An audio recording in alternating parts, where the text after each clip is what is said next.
Salut les devins, c'est Seikyo. La période des leaks et des informations officiellement révélées concernant le chapitre à venir de Boruto est enfin ouverte. Il s'agit ce mois du 28e chapitre du manga Boruto to Blue Vortex et on ouvre le bal avec une page révélée par les officiels. Ce que l'on y voit, c'est Boruto qui est dans le vif, en plein mouvement, Shikamaru qui paraît inquiet, Kashin Koji lui répondant, Inojin tout à fait muet face à cette situation et lui aussi inquiété, et un Kawaki qui ne détient plus Amado dans le creux de sa main et qui semble plutôt déterminé. Avant de se pencher sur les traductions, remarquons que c'est une page qui en délivre peu. Ne prenons pas cela pour acquis, mais historiquement, lorsque les pages preview contiennent peu d'éléments, le chapitre en soi est nourri et plutôt généreux, voire même super intéressant. Je ne demande que ça et je pense que vous aussi, mais en tout cas relativement au texte. Alors du côté de Boruto, c'est muet. Il y a simplement des petits marqueurs visuels qui expriment un effet de déplacement vif et rapide. Shikamaru déplorant le fait que la situation se produise beaucoup plus tôt que ce qui était prévu. Pas grand doute alors sur le fait que ses propos soient relatifs à l'arrivée de Mamushi à Konoha. Kashin Koji répond et dit que c'est ainsi que le destin fonctionne. Il a d'ores et déjà commencé à changer.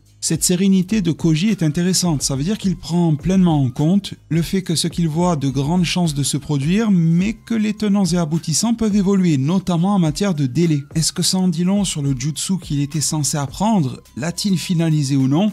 Concernant quelqu'un qui fait cette tête, c'est peut-être parce qu'il ne l'a pas finalisé ou bien qu'il vient tout juste de le faire mais n'est pas encore sûr et aurait eu besoin de répéter son coup. Kashin Koji devait le lui apprendre relativement à ce qu'il a vu de lui dans un futur funeste au cœur duquel Himawari devait mourir et Inojin développait une technique en contre-coup, en guise de vengeance. Et plutôt que de tenter de remettre sur place des poses irréparables, Kashin Koji lui a proposé de prévenir le malheur en devenir. De son côté, Kawaki lui était avec Amado, voulait obtenir la levée de ses limiteurs au complet et passer tout en attaque. Amado lui répondait que son corps ne tiendrait pas. Et ce que dit Kawaki est intéressant, il dit, visiblement au pluriel, c'est assez difficile à déterminer en japonais mais les traducteurs paraissent sûrs, espèce de salaud, les deux termes espèce et salaud au pluriel, attendez-moi. Le verbe attendre lui aussi conjugué au pluriel.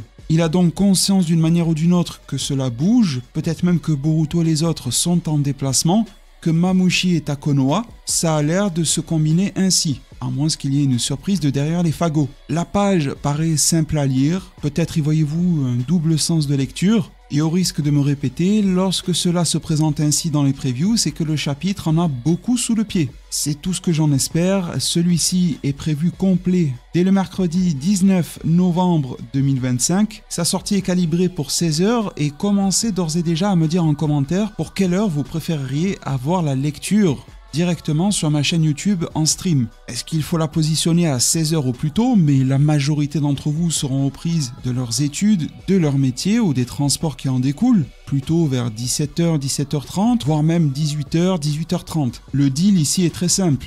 C'est de pouvoir se réunir sur la lecture du chapitre ensemble lors du stream, dans un délai qui est suffisamment rapide et réactif pour vous, pour avoir au plus vite et de la manière la plus qualitative qui soit le chapitre complet en français, et en même temps de ne pas se rater. Si je mets le stream à 18h, heure à laquelle on est censé être à peu près tous disponibles, mais que vous avez déjà lu par vos propres moyens le chapitre, que de surcroît je me suis préservé de sa lecture en vous attendant et en me disant qu'on allait tous le découvrir ensemble, eh bien le stream sera dépourvu de valeur pour vous. Quel est le juste milieu à vos yeux? Je vous pose la question pour ce jour-là, mais voyez aussi plus grand. De manière générale, les chapitres à venir sortiront toujours à 16h tant que l'on est en heure d'hiver. Quel sera alors le point d'accord parfait pour que les streams vous apportent quelque chose, qu'il soit un point de rendez-vous fixe, sérieux, pour venir lire et découvrir le chapitre. Merci vraiment pour tout, abonnez-vous, activez la cloche, mettez un pouce en l'air, le boost, prenez tous extrêmement bien soin de votre futur, et à plus pour de prochains arts divinatoires.